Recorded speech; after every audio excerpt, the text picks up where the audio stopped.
दोस्तों, खुद यमराज ने बताया कि औरत की वो कौन सी चीज है जिसे हर रात बेशर्म होकर दबाने और चखने से अचानक अपार धन की प्राप्ति होने लगती है।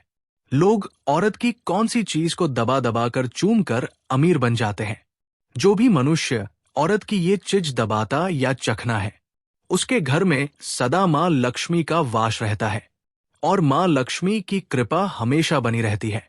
तो दोस्तों, आज की इस वीडियो में हम आपको एक सच्ची कहानी के माध्यम से बताएंगे कि औरत की वो कौन सी चीज है जिसे हर पुरुष को दबाना या चखना चाहिए। अधूरी जानकारी विष के समान होती है, इसलिए वीडियो को बीच में ना छोड़ें और इस वीडियो को लाइक करके चैनल सुखी संसार को सब्सक्राइब करके कमेंट में हर हर महादेव जरूर लिखें। दोस्तों, एक बार की बात है, किसी नगर में अपनी छोटी छोटी 3 बच्चियों के साथ एक विधवा स्त्री रहती थी। जवानी में ही उसके पति गुजर गए थे। 3 छोटी छोटी बच्चियों को पालने का भार बेचारी उस अबला पर पड़ गया था। 3 बच्चों को लेकर वो विधवा जाए तो कहा जाए, कुछ काम धंधा भी नहीं कर सकती थी। ऊपर से समाज की उल्टी सीधी बातें उसे कुछ भी करने नहीं देती थी। बेबस और लाचार उस महिला का कोई सहारा नहीं था। वो अपने पति को याद करके अपने बच्चियों को जैसे तैसे पाल रही थी। एक पति के गम में वो बीमार पड़ गई। ऊपर से उन बच्चियों की चिंता थी कि क्या होगा, कैसे उनका पालन पोषण होगा। बातों को सोच सोच कर एक दिन उसकी तबीयत बिगड़ गई। उसका अंत समय निकट आ गया था। धर्मराज का एक दूत उस विधवा स्त्री के प्राण लेने के लिए धरती पर आया। वो उस स्त्री के प्राण ले जाना चाहता था, परंतु वो वहां का नजारा देखकर वो खुद दुविधा में पड़ गया। उसने देखा कि महिला जमीन पर अचेत पड़ी है और उसकी तीनों बच्चियां उसके ऊपर सिर रखकर पड़ी हुई है।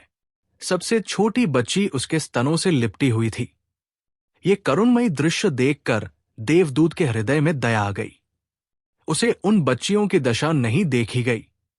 एक बच्ची रो रो कर अपनी मां को जगा रही थी, तो दूसरी रोते रोते ही मां के ऊपर सिर रखकर सो गई थी। देवदूत ने सोचा कि इन बच्चियों का पिता पहले ही मर चुका है। अब यदि मैं स्त्री के प्राण लेकर गया तो ये बच्चियां किसके सहारे रहेंगी? कौन इन्हें संभालेगा? कौन इनका पालन पोषण करेगा?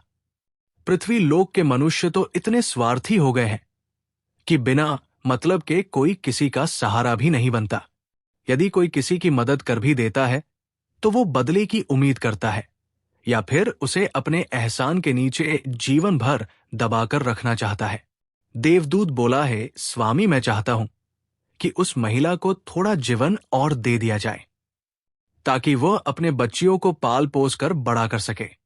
देवदूत की बात सुनकर धर्मराज ने उसे डांटते हुए कहा, अरे मूर्ख, ईश्वर की बनाई हुई सृष्टि में ना कोई एक क्षण घटा सकता है और न कोई बढ़ा सकता है।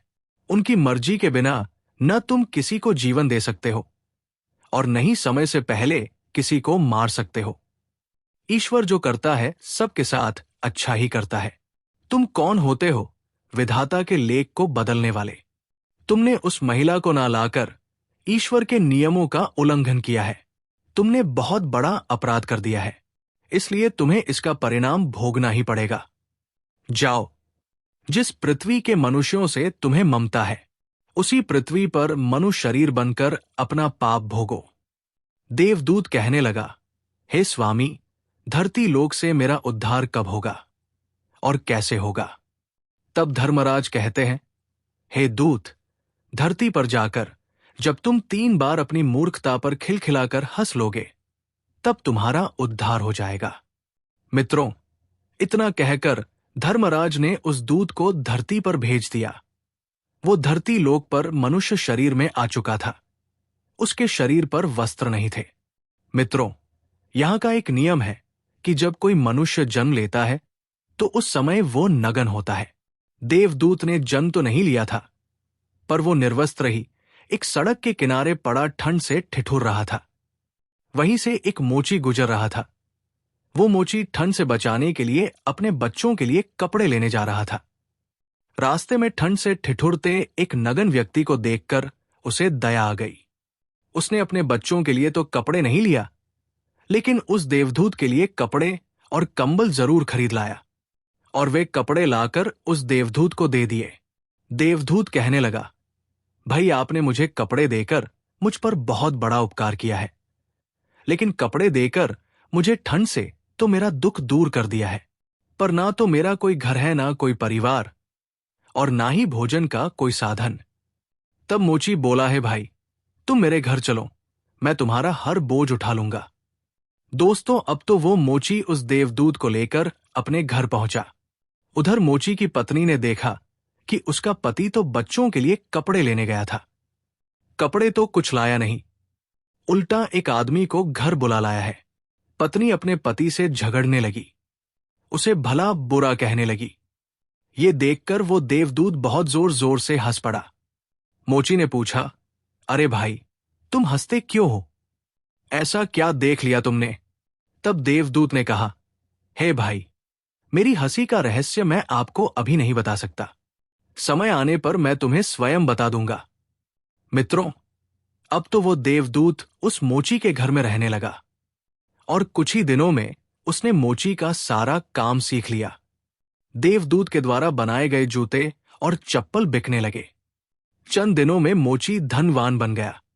दूर दूर तक उसके जूते प्रसिद्ध हो गए थे, यहां तक कि राजा महाराजा तक उसे जूते बनवाने का आदेश देने लगे। जब से देवदूत उसके घर आया था, उसकी तो किस्मत ही चमक गई थी। धन की कोई कमी नहीं थी, सब कुछ अच्छा चलने लगा था। एक दिन की बात है, एक राजा का सैनिक एक चमड़ा लेकर उसी मोची के पास आया और बोला, देखो, हमारे महाराज इसी चमड़े के बने हुए जूते पहनना चाहते हैं।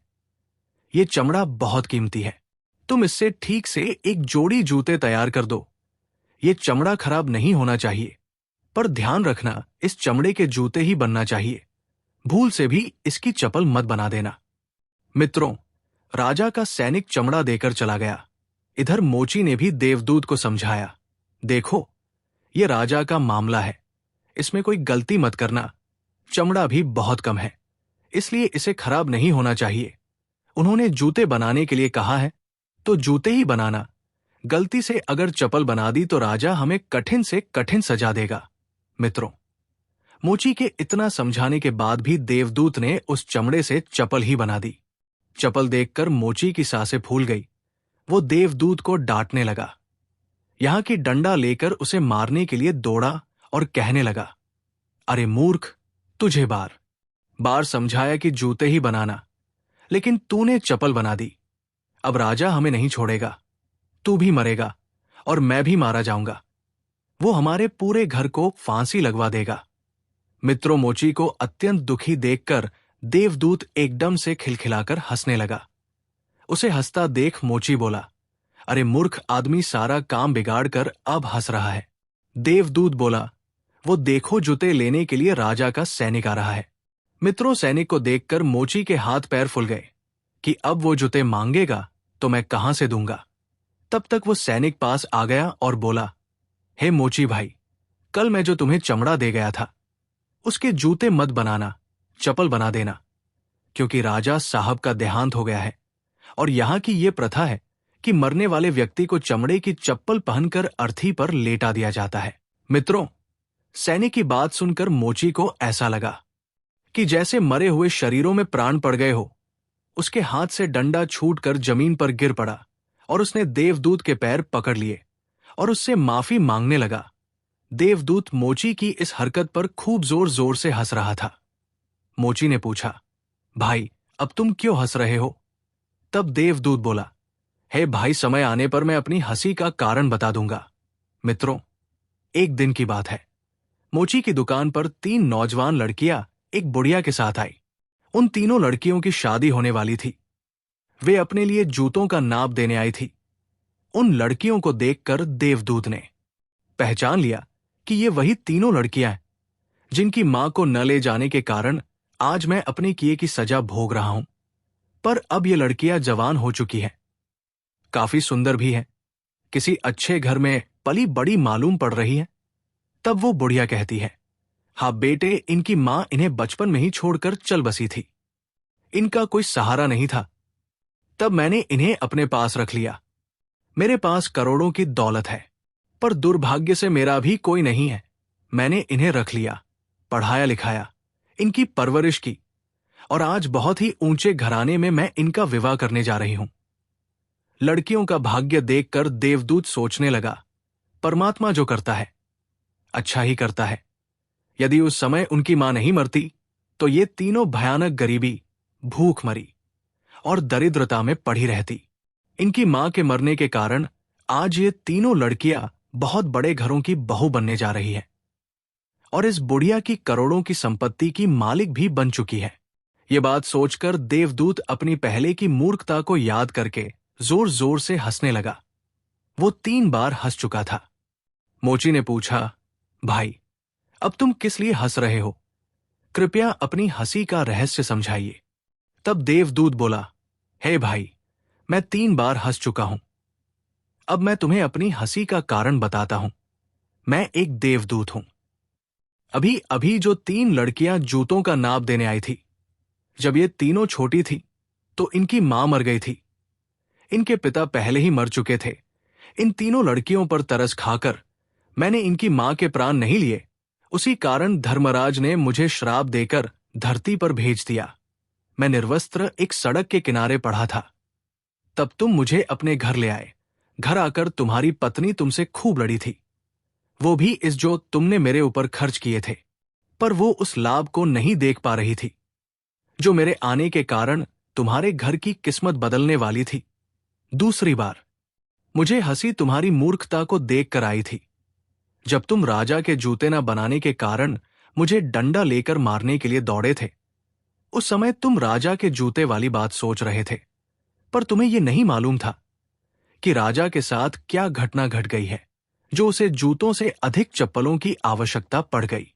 हम वही देखकर सोचकर शोक या हर्ष मनाते हैं जो हमें दिखाई देता है, पर हम ये नहीं देख पाते जो होने वाला होता है। कई बार परमात्मा हमारे अच्छे के लिए, हमारी भलाई के लिए हमारे साथ बुरा करता है, पर हम उसी बुरे को देखकर परमात्मा को कोसने लगते हैं। ये सारी बातें बताते ही अचानक वो यमदूत गायब हो गया और यमलोक में धर्मराज के सामने पहुंच गया। फिर उसने सारी घटना धर्मराज को बताई और कहा, मेरे कारण उस मोची की जिंदगी बदल गई। वो बहुत अमीर हो गया।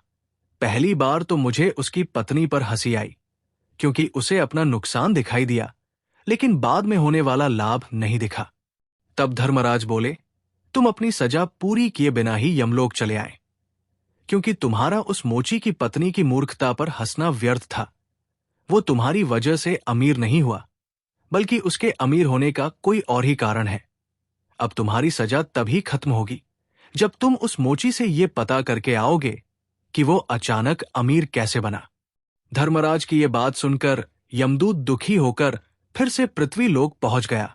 वापस जाकर वो उस मोची से मिला और पूछा, मित्र, तुम्हारे घर में अचानक से धन की वृद्धि का राज क्या है? कैसे तुम अचानक से अमीर बन गए? पहले तो मोची ये बात छुपाना चाहता था, लेकिन जब यमदूत ने उसे डराया तब उसने सच बताया। मोची बोला, हे यमदूत, मैं अपनी पत्नी की नाक के ऊपरी हिस्से को अपनी उंगली से हमेशा दबाया करता था। इसके अलावा मैं उसके साथ एक और काम करता था। मैं उसके कान के पिछले हिस्से को अक्सर अपनी जीभ से स्पर्श किया करता था। ये सारी बात सुनकर यमदूत असमंजस में पड़ गया और यमलोक जाकर धर्मराज को सारी व्यथा बताई। ये सब सुनकर धर्मराज ने कहा, क्या तुम्हें यह समझ में आया कि औरत का कौन सा अंग दबाने और चूसने से अचानक लोगों को धन की प्राप्ति होती है?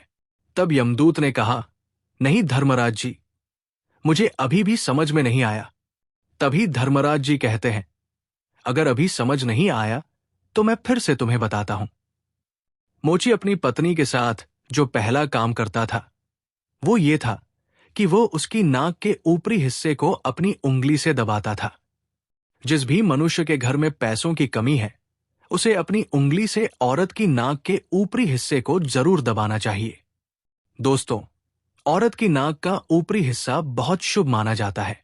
इसी वजह से जो ये काम करता है वो हमेशा धनवान बन जाता है। दूसरा काम यह है, जो भी पुरुष औरत के कान के पिछले हिस्से को अपनी जीभ से स्पर्श करता है, उसके किस्मत के द्वार खुल जाते हैं। उसे अचानक धन की प्राप्ति होती है।